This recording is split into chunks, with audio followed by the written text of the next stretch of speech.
राजा परीक्षित, भोज्या से 3 पुत्र हुए, कुश, कृच्छ, रोमपाद।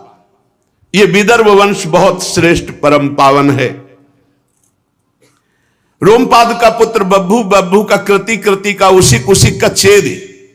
चेदी के वंश में दमघोष हुआ और दमघोष के वंश में शिशुपाल हुआ। ये शिशुपाल जब हुआ तो 4 भुजाएं हुई और ऐसा रोया पूरा नगर भयभीत हो गया पैदा होते ही। अब एक जो उत्सव मनाया जाता है बालक का, उस उत्सव में सब रिश्तेदार नातेदार सम्मिलित हुए, पंडित भी आए, ज्योतिषाचार्य। तो जो बुआ थी भगवान की, जो दमघोष को ब्याही हुई थी, उनसे पंडितों ने कहा कि क्या जानना चाहती हो अपने बालक के विषय में, बड़ा तेजस्वी है। बोले बस इतना जानना चाहती हूं कि इसकी मृत्यु किसके हाथ से होगी। तो उन्होंने कहा कि जिसकी गोद में डालने से 2 भुजाएं इसकी टूट के गिर जाएं, वही से मारेगा, और वो कोई तुम्हारा सगा रिश्तेदार होगा, कोई और ज्यादा ढूंढने की जरूरत नहीं, हम ज्योतिष से बता रहे हैं। तो रिश्तेदार तो सब आए थे, तो सबकी गोद में शिशुपाल को डाला गया, और जो ही भगवान श्री कृष्ण की गोद में डाला सो 2 भुजाएं कट के गिर गई। हाथ जोड़ा और कहा, बेटा जैसे शिशुपाल मुझे प्यारा वैसे तुम प्यारे हो, हमारे शिशुपाल की तुम हत्या न करना, ये मुझे वचन दो। तो भगवान श्री कृष्ण ने कहा 100 अपराध बुआ, 1 अपराध नहीं 100 अपराध माफ करूंगा, लेकिन 100 के बाद फिर शायद ना माफ कर पाऊं। तो उन्होंने सोचा 100 क्यों करेगा भाई, इतना क्यों? वो जन्म से श्री कृष्ण के खिलाफ, वो भगवान का पार्षद है ना शिशुपाल, दंत वक वही जय विजय। तो तला के जब बोलता था तब श्री कृष्ण को गाली देना शुरू किया, जैसे कोई बचपन से चालीसा पढ़ता ना, ऐसे भगवान को गालियां देता था। ये शिशुपाल, शिशुपाल का कृच्छ, फिर उसका कुंती, कुंती का दृष्टि, दृष्टि का निर्वत, निर्वत का दशार, दशार का व्योम, भगवान का वंश है ना। व्योम का जीमूत, जीमूत का विकृति, विकृति का भीमरथ, भीमरथ का नवरथ, नवरथ का दशरथ, दशरथ का शकुन, शकुन का करम, करम से देवराज, देवराज से देवछत्र, देवछत्र से मधु, मधु से कुरुवस, कुरुवस से अनु, अनु से पुरुहोत्र, पुरुहोत्र से आयु, आयु से सात्वत का जन्म हुआ, सात्वत से भजमान, भजी, दिव्य वृष्णि, देवाव्रत, अंधक, महाबोध। भजमान की 2 पत्नियां, 1 से 3 पुत्र, निम्लोच, किंकिणी, दृष्टि। दूसरी पुत्र से सताजित, शास्त्राजित, अयुताजित। देवाव्रत के पुत्र का नाम था वभ्रु।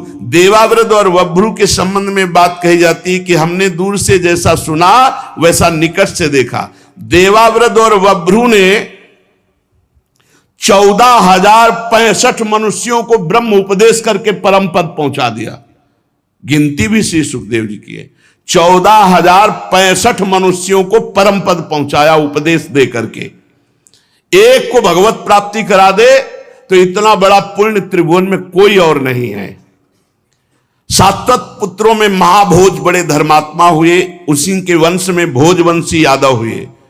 वृष्णि के 2 पुत्र सुमित्र और युधाजित, युधाजित के सिनमित्र, अनमित्र, अनमित्र के निम्नि का जन्म हुआ। सत्राजित और प्रसेन नाम से प्रसिद्ध यनुवंशी निम्न के ही पुत्र थे। अनमित्र का एक और पुत्र था जिसका नाम सिनी, सिनी से सात्यक का जन्म हुआ। इसी सात्यक के पुत्र युधान थे जो सात्यकी के नाम से जाने जाते थे, भगवान के प्रधान सेनापति। सात्यकी का जय जय का, कुणी, कुणी का पुत्र युगंधर। अनमित्र के तीसरे पुत्र का नाम वृष्णि, वृष्णि के 2 पुत्र हुए स्वफल्क और चित्ररथ। नजदीक आते जा रहे। स्वफल्क की पत्नी का नाम था गांधिनी, उनमें सबसे श्रेष्ठ अक्रूर जी प्रकट हुए। और 12 पुत्र हुए, आशंगसार में मृदुर, मृदुविद, गिरि, धर्मवृद्ध, सुकर्मा, क्षेत्रोपेक्ष, अरिमर्दन, शत्रुघ्न, गंधमादन, प्रतिभाव। इनके एक बहन भी थी जिसका नाम था सुचीरा। अक्रूर के 2 पुत्र थे, देवानुपदेव। स्वफल्क के भाई चित्ररथ, पृथु, विदुरथ आदि बहुत से पुत्र हुए जो वृषणवंशियों में श्रेष्ठ माने जाते हैं। सात्वक के पुत्र अंधक के 4 पुत्र हुए, कुकुर, भजमान, सुचिक, कंबल, बरहि। उनमें कुकुर का पुत्र वन्नी, वन्नी का विलोमा, विलोमा का कपोत, रोमा, कपोत, रोमा का अनु।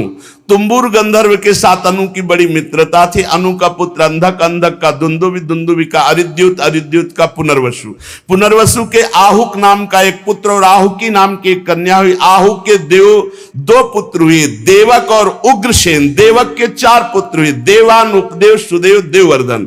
इनकी 7 बहनें थी, धृतदेवा, शांतिदेवा, उपदेवा, श्रीदेवा, देवरक्षिता, सहदेवा और देवकी। वसुदेव जी का विवाह देवकी जी के साथ हुआ। उग्रसेन के 9 लड़के थे, कंस, सुनामा, न्यग्रोध, कंक, शंकु, सुहु, राष्ट्रपाल, सृष्टि और तुष्टिमान। उग्रसेन के 5 कन्या थी, कंसा, कंसवती, कंका, स्वरूभु और राष्ट्रपालिका। इनका विवाह देवभागादि वसुदेव जी के छोटे भाइयों से हुआ। चित्ररथ के पुत्र विदुरथ से सूर, सूर से भजमान, भजमान से सिनी, सिनी से स्वयंभूत, स्वयंभूत से हृदय। हृदय के 3 पुत्र हुए, देव, वाउशत, धनवा, कृतवर्मा। देवमुइड के पुत्र सूर्य की पत्नी का नाम मारिशा था, उसी के गर्भ से 10 निष्पाप पुत्र उत्पन्न हुए, वसुदेव, देवभाग, देवस्त्रवा, आनक, संजय, श्यामक, कंक, समीक, वत्सक, वृक। ये सब बड़े महात्मा थे। वसुदेव जी का जब ही जन्म हुआ तो देवताओं के नगारे अपने आप बज गए, देवता लोग पुष्प वर्षा किए। इसलिए वसुदेव जी का एक नाम आनक दुंदुभि है। यही वसुदेव जी भगवान श्री कृष्ण के पिता का सौभाग्य प्राप्त किया और देवकी जी माता का सौभाग्य प्राप्त किया। वसुदेव जी की 5 बहनें थी। शूरपुत्री, प्रथा, जो कुंती भोज के कोई संतान नहीं थी, इसलिए सूरसेन ने उन्हें प्रथा नाम की अपनी बड़ी कन्या दे दी थी। ये सगी बहन है वसुदेव जी की, इसलिए भगवान श्री कृष्ण की बुआ हुई। दूसरी श्रुत देवा, तीसरी श्रुत कीर्ति, चौथी श्रुत श्रवा और 5वीं राजाधिदेवी। ये 5 वसुदेव जी की बहनें थी, शूरसेन की पुत्री, भगवान श्री कृष्ण की बुआ।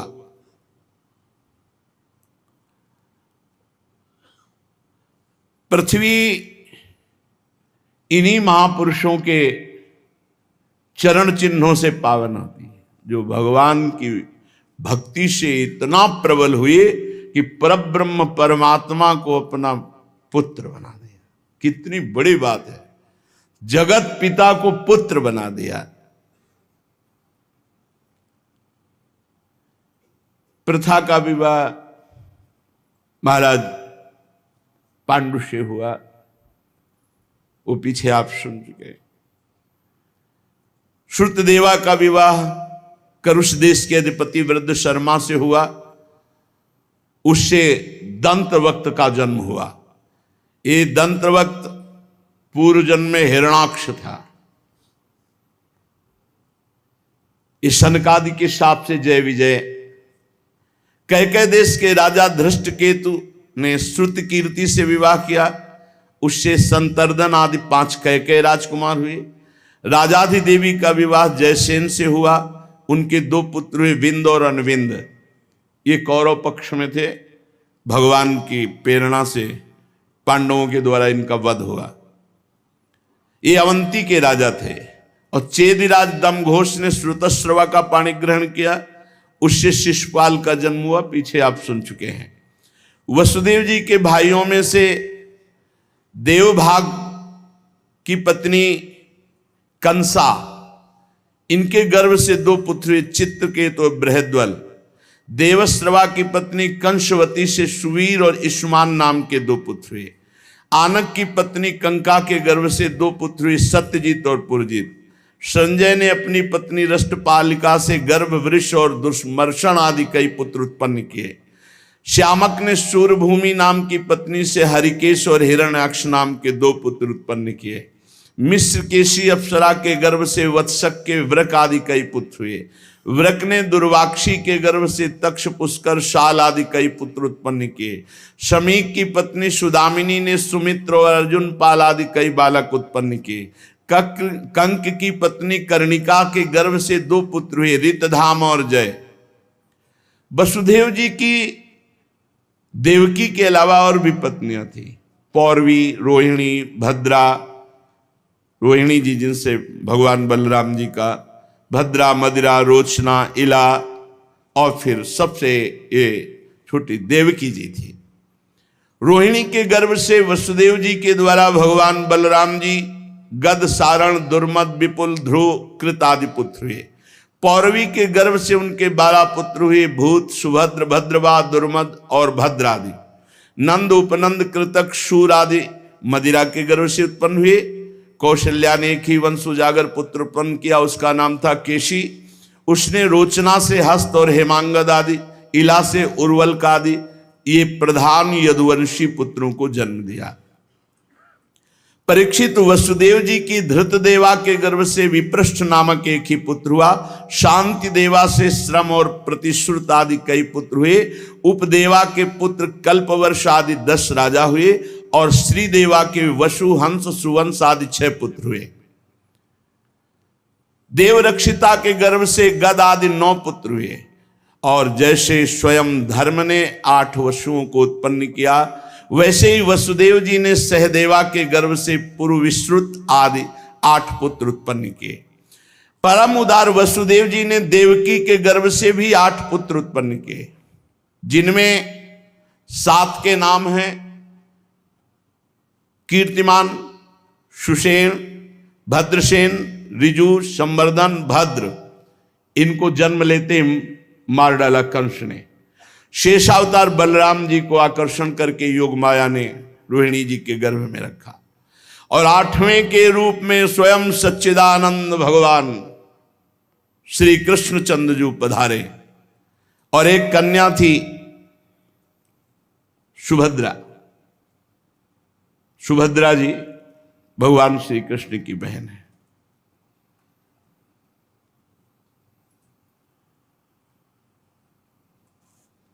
जब जब संसार में धर्म का ह्रास होता है और पाप की वृद्धि होती है, यदा यदेहि धर्मस्य क्षयो वृद्धिश्च पापमनः तदा तो भगवान ईशा आत्मानं सृजते हरि।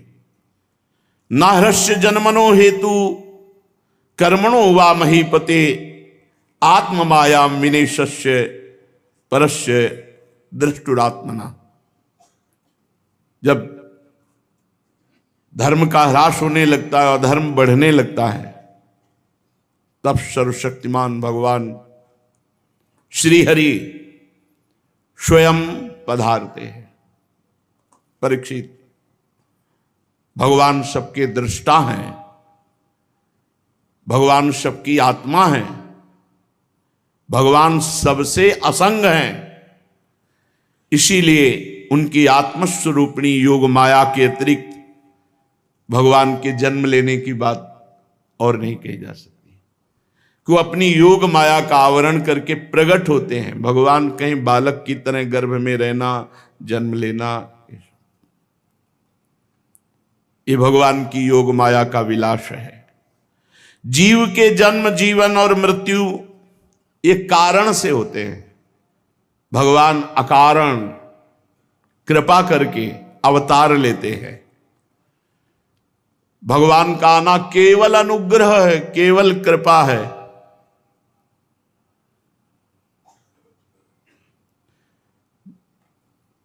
मायाबद्ध जीवों को केवल मुक्त करने के लिए भगवान आते हैं, उपदेश करके, दर्शन देकर, लीला करके बद्ध जीवों को मुक्त करने के लिए। जब असुर लोग राजाओं के वंश में उत्पन्न होते हैं, राजाओं का वेश धारण करते हैं, अनेकों अक्षोणी सेना लेकर के दीन दुखियों को मारते हैं, कष्ट देते हैं, सारी पृथ्वी को दुख देने लगते हैं, तो फिर पृथ्वी का भार उतारने के लिए स्वयं भगवान बलराम जी के साथ पधारते हैं और ऐसी लीलाएं करते हैं कि बड़े बड़े देवता भी मन से अनुमान नहीं कर सकते। शरीर से करने की तो बात जाने दो। पृथ्वी का भार उतारना तो एक निमित्त है, वो तो संकल्प से भी हो सकता है, पर प्रकट होकर प्रधान बात है अनुग्रहाय भूतानां सुपुण्यम व्यतनोद यशः। अपने भक्तों पर अनुग्रह करने के लिए भगवान पधारते हैं, क्योंकि भगवान का ऐसा पवित्र यश है जिसके गान के सहारे भक्तजन जीते हैं। यही आहार है। अगर भगवान की चर्चा सुनने को न मिले, भगवान की बात सुनने को न मिले, तो जीवन कैसे जी पाए? नहीं जी सकते भक्तजन। भगवान का पवित्र यश, भगवान के गुण, भगवान की रूप श्रवण करके, गा करके इस दुख शोक अज्ञान से पार हो जाते हैं। भगवान का यश क्या है? यस्मिन् सत्कर्ण पीयूषे यशस्तीर्थ वरेश कृत श्रोतांजलि रूपस्पृश्य धुनुते कर्म वासनाम। जो भगवान के पावन चरित्रों का गायन करता है, श्रवण करता है, उसके सारे पाप नष्ट हो जाते हैं। जो कानों की अंजलि से श्रोतांजलि रूपस्पृश्य धुनते कर्म वासनाम, जन्म जन्मांतर की कर्म वासनाएं भस्म हो जाती जब कानों से भगवान की लीला चरित्र सुने जाते हैं। भगवान का यश लोगों को पावन करने वाला सबसे बड़ा तीर्थ है। ये कानों के लिए अमृत है। एक बार जिसको इसका चस्का लगा वो छोड़ नहीं सकता, जी नहीं सकता। गोपीजन कहती जाओ भ्रमर, जब उनको हमारे बिना समय कट जाता है तो हम भी उनकी चर्चा, फिर नहीं सखी, मैं उनकी चर्चा के बिना जी नहीं सकती। ये हमारा जीवन है। उनकी चर्चा क्या है? ये हमारा जीवन है। हम जी नहीं सकती उनकी बात किए बिना। कर्म की वासनाएं निर्मूल हो जाती हैं जो भगवान के पावन चरित्रों को श्रवण करता रहता है, गाता रहता है। ये भोजवंश, वृष्णि, अंधक, मधु, शूरसेन, दशार, कुर, संजय, पांडुवंशी, ये सब परम पवित्र हो गए क्योंकि भगवान के संबंध से जुड़े। परीक्षित भगवान का बहुत सुंदर रूप, श्यामल शरीर, सर्वांग तेजोमय, मनोरम विग्रह, ललित त्रिभंगी, प्रेम भरी मुस्कान, मधुर चितवन, प्रसाद पूर्ण वचन, पराक्रम, जिसके नेत्र गोचर हुए वो प्रेमानंद सरोवर में डूब गया। परीक्षित तुम्हें कैसे बतावें भगवान के मुख कमल की शोभा कैसी है? क्योंकि देख रहे ना श्री सुखदेव जी, देख रहे। यस्याननम मकर कुंडल चारुकट भ्राजत कपोल शुभगम शविलासहासम नित्योत्सवम न तत्र पुरुदृश्य भी पिबन्त्यो नार्यो नराश्च मुदिना कुपिता निमेश। कैसा सुंदर रूप भगवान का है। परीक्षित, मकराकृत कुंडल, बड़े मनोहर कान, अलकावली कपोलों पर, और जब वो मुस्कुरा देते हैं उनके मुख पर जो आनंद की बाढ़ आती है। कोई नर नारी ऐसा नहीं जो अपने नेत्रों के प्यालों से भगवान की मुख माधुरी का पान करके तृप्त हो जाए। नहीं, और विरह और विकलता, वे उसका रस ले लेकर के आनंदित होते हैं, परंतु पलके गिरने से उनके गिराने वाले निमि पर खींचते हैं। लीला पुरुषोत्तम भगवान अवतीर्ण हुए मथुरा में कंस कारागार वसुदेव जी के यहां, परंतु वहां रुके नहीं, रुके गोकुल में नंद बाबा के घर। प्रयोजन अपने महाप्रेमी सखाओं को, ग्वाल गोपी गौओं को सुखी करना। ब्रज में, मथुरा में, द्वारिका में भगवान से बहुत मंगलमयी लीलाएं जो भक्तों को महान सुख देने वाली। अनेकों अक्षोणी असुरों का भगवान ने संहार किया। कहीं कौरव पांडवों के रूप में, कहीं स्वयं बलराम जी के साथ, जरासंध के साथ 17 बार 23 अक्षोणी सेना लेकर उसका आना, विनाश कर देना, 18वीं बार भागकर द्वारिकापुरी की रचना करना। बड़ी मंगलमयी भगवान की लीलाएं। भगवान ऐसी परम लीलाओं को करके परम धाम की लीला करते हैं।